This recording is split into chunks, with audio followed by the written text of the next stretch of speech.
আল্লাহর কাছে নিরপরাধ থাকার চেষ্টা করেন, মানুষের কাছে না। আল্লাহর কাছে ফেয়ার থাকেন, আল্লাহর কাছে আপনি নিষ্পাপ থাকার চেষ্টা করেন, মানুষের কাছে না।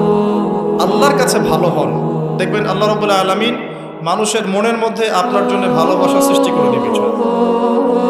মানুষের কাছে নয়, লোক দেখানো বিষয় নয়। লোক দেখানো বিষয়টাকে রিয়া বলা হয়, এটা একটা গোপন শিরক। তাকওয়াই একমাত্র মানদণ্ড যা আল্লাহর কাছে সম্মানের মানদণ্ড হিসেবে গৃহীত। বংশ, ভাষা, দেশ বা জাতি বা বর্ণ, রক্ত, এগুলো তাকওয়ার মানদণ্ড নয়। এগুলো আল্লাহর কাছে সম্মানের মানদণ্ড নয়। এটাকে ভালো করে আমাদেরকে বুঝতে হবে।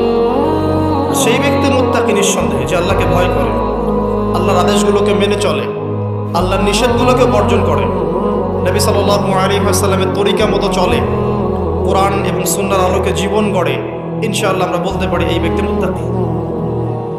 তারপরেও এই ব্যক্তি চূড়ান্তভাবে জান্নাতে যাবে কি যাবে না, এই কথা আল্লাহ ছাড়া কেউ বলতে পারেন?